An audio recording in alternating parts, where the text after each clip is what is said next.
संजय उवाच दृष्ट्वा तु पाण्डवानीकं व्यू दुर्योधनस्ता आचार्यमुपगम्य राजा वचनमब्रवीतो। संजय ने कहा, हे राजन, दुर्योधन पांडु के पुत्रों द्वारा बनाई गई सैनिकों की व्यूह को देखकर आचार्य के पास गया और इस प्रकार बोलने लगा। इसका अर्थ है कि धृतराष्ट्र जन्म से अंधे थे और दुर्भाग्य से वे आध्यात्मिक दृष्टि से भी अंधे थे। वह निश्चित रूप से जानता था कि उसके बच्चे आध्यात्मिक ज्ञान के लिए उतने ही अंधे थे जितने कि वह थे, और उसे यकीन था कि उसके बच्चे पांडवों के साथ कभी मेल नहीं खाएंगे जो जन्म से गुणी थे।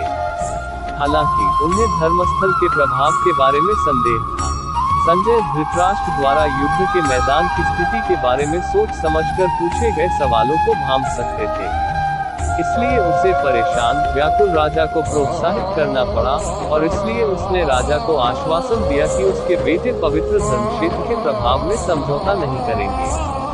इसीलिए संजय ने राजा को सूचित किया कि दुर्योधन ने पांडव सेना को देख लिया है, और वह तुरंत अपने सेनापति द्रोणाचार्य के पास गया और उन्हें इस तथ्य की जानकारी दी। यद्यपि दुर्योधन का उल्लेख यहाँ एक राजा के रूप में किया गया है, लेकिन एक गंभीर स्थिति के कारण उसे अपने सेनापति के पास जाने के लिए मजबूर होना पड़ा, जिससे पता चलता है कि वह एक राजनीतिज्ञ बनने के योग्य था। लेकिन जब उन्होंने पांडव सेना के गठन को देखा, तो भले ही उन्होंने बाहरी कूटनीति का प्रदर्शन किया, लेकिन वे अपने दिल में डर को छिपा नहीं सके। पश्येता पांडुपुत्राणामाचार्य मुक्तिचमो युधा द्रुपद पुत्रेण तव शिष्यन धीमताति। हे आचार्य, अपने बुद्धिमान शिष्य द्रुपद पुत्र द्वारा कुशलता पूर्वक रचित इस विशाल पांडवसेन को देखें। राजनयिक दुर्योधन अपने महान ब्राह्मण सेनापति द्रोणाचार्य की गलतियों को दिखाना चाहता था। राजनीतिक कारणों से द्रोणाचार्य का द्रौपदी के पिता द्रौपदा से झगड़ा हुआ था।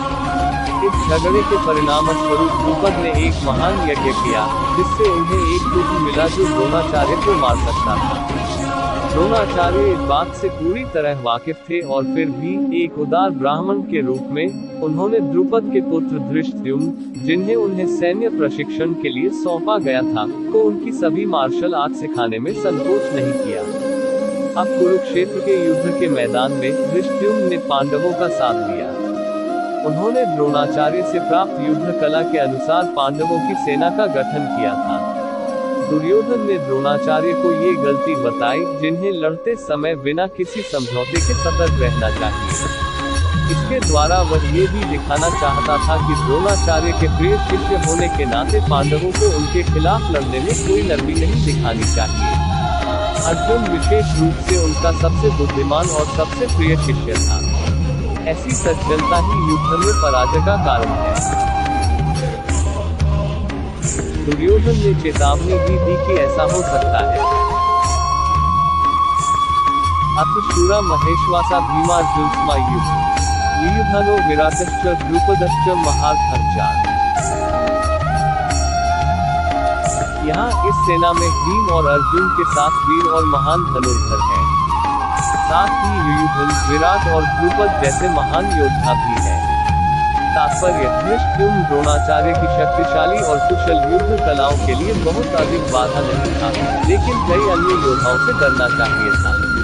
दुर्योधन उन्हें जीत के रास्ते में बहुत बड़ी बाधा मानता है, क्योंकि उनमें से प्रत्येक भीम और अर्जुन के समान शक्तिशाली था।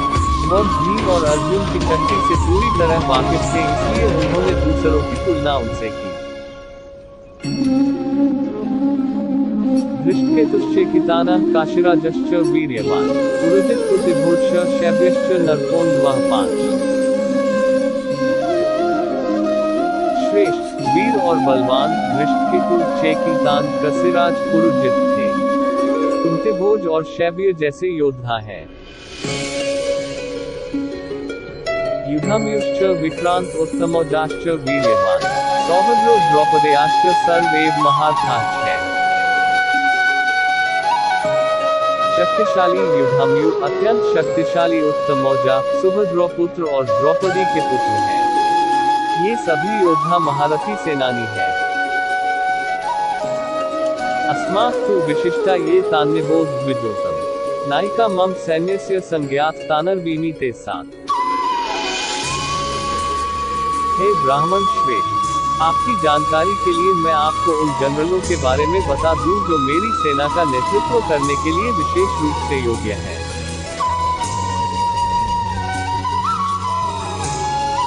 भवान भीष्मश्च कर्णश्च कृपश्च समितिन्ध्य अश्वत्थामा विकर्णश्च सौमृतिस्थै च।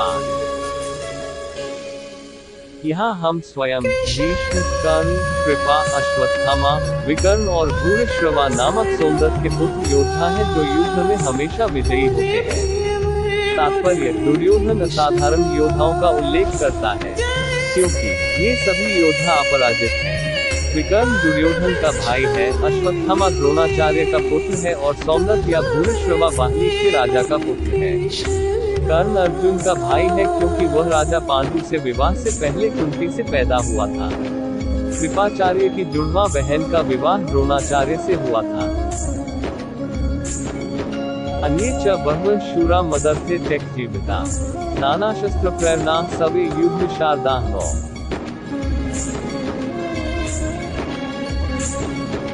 यहाँ कई शूरवीर हैं जो मेरे लिए अपने प्राणों की आहुति देने के लिए हमेशा तैयार रहते हैं। ये सभी नाना प्रकार के अस्त्र शस्त्रों से सुसज्जित तथा युद्ध कला में निपुण हैं। जयद्रथ, कृतवर्मा और शल्य जैसे अन्य योद्धाओं की बात करें तो वे सभी दुर्योधन के लिए अपने प्राणों की आहुति देने को तैयार हैं। दूसरे शब्दों में, वे सभी कुरुक्षेत्र के युद्ध के मैदान में मरने के लिए बाध्य हैं क्योंकि वे पापी दुर्योधन के पक्ष में शामिल हो गए हैं। हालांकि दुर्योधन ऊपर बताए गए अपने दोस्तों की संयुक्त ताकत के कारण